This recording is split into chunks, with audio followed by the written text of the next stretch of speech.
मैं हाथ में रस्सी लिए उस जंगली भेड़िए की ओर करीब गया। मैंने आगे झपट कर उसका मुंह बंद कर दिया और रस्सी को तब तक लपेटता रहा जब तक कि एक मजबूत गांठ न लग गई। मैंने उसे चोट नहीं पहुंचाई, इसके बजाय मैंने सावधानी से उसके घावों को साफ किया और उसे ठीक होने के लिए एक गुफा के अंदर रखा। उस रात मैं उससे 1 मीटर से भी कम दूरी पर सो गया। जब अगली सुबह मेरी आंख खुली तो भेड़िया पहले ही आजाद हो चुका था। उसने अपने दांत मुझ पर दिखाए और धीमी आवाज में गुर्राने लगा। मैं हिलने से भी बहुत डरा हुआ था, लेकिन तभी मुझे एहसास हुआ अगर वह चाहता तो मुझे मार चुका होता। मैं तो कब का मर चुका होता। इसलिए मैंने एक गहरी सांस ली, हिम्मत जुटाई और धीरे से पानी आगे बढ़ाया। भेड़िए ने हमला नहीं किया, उसने अपना सिर झुकाया और पानी पीने लगा। मेरे सीने का तनाव थोड़ा कम हुआ। एक हादसे ने मुझे मेरे कबीले से अलग कर दिया था। मैं कीड़े खाकर किसी तरह जीवित बचा था, कुपोषित और कमजोर। उस घायल भेड़िए और मुझे दोनों को ही असली खाने की सख्त जरूरत थी। मुझे मारना कभी पसंद नहीं था, लेकिन उसे ठीक करने के लिए मैंने एक खरगोश पकड़ा। जैसे ही मैं आग जलाने ही वाला था, भेड़िए की सहज प्रवृत्ति जाग उठी और उसने शिकार छीनने के लिए मुझ पर हमला कर दिया। मैं जानता था कि पीछे हटना सही नहीं होगा। एक बार जब आप जंगली जानवर के सामने झुक जाते हैं, मैंने कच्चे मांस का एक टुकड़ा तोड़ लिया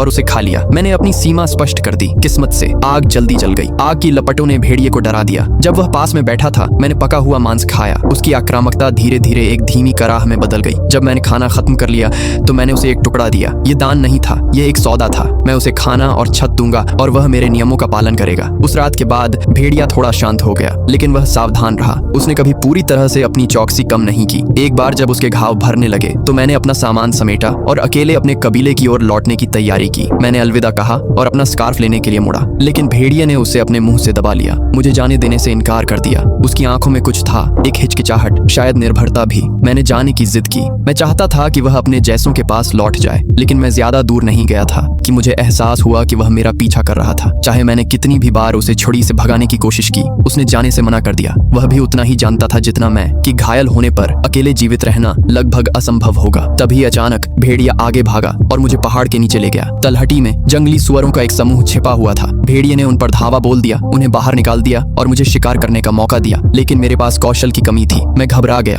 और मेरा निशाना चूक गया। शिकार तितर बितर हो गया। भेड़िया निराश लग रहा था। मैंने अपना बचा कुचा थोड़ा सा खाना निकाला और उसे खिला दिया। धीरे धीरे हमारे बीच की दूरी कम होने लगी। उसके बाद हर बार जब मैं खाना खिलाता, मैं सीटी बजाता। समय के साथ वह सीख गया। जब भी उसे वह आवाज सुनाई देती, वह सीधे मेरे पास आता। आखिरकार हमें अपना रास्ता मिल गया। एक आदमी, एक भेड़िया। उसने शिकार किया, मैंने खाना पकाया। हम एक दूसरे पर निर्भर थे और बहुत समय में पहली बार हम में से कोई भी भूखा नहीं रहा। जब तक कि एक रात हमारी आग का धुआं साफ भी नहीं हुआ था कि एक अकेला भेड़िया दिखाई दिया। मैंने अपनी छड़ी तैयार कर ली, लेकिन फिर मैंने और करीब से देखा। उस भेड़िए के पीछे गश्ती करने वाला एक पूरा झुंड धीरे धीरे करीब आ रहा था।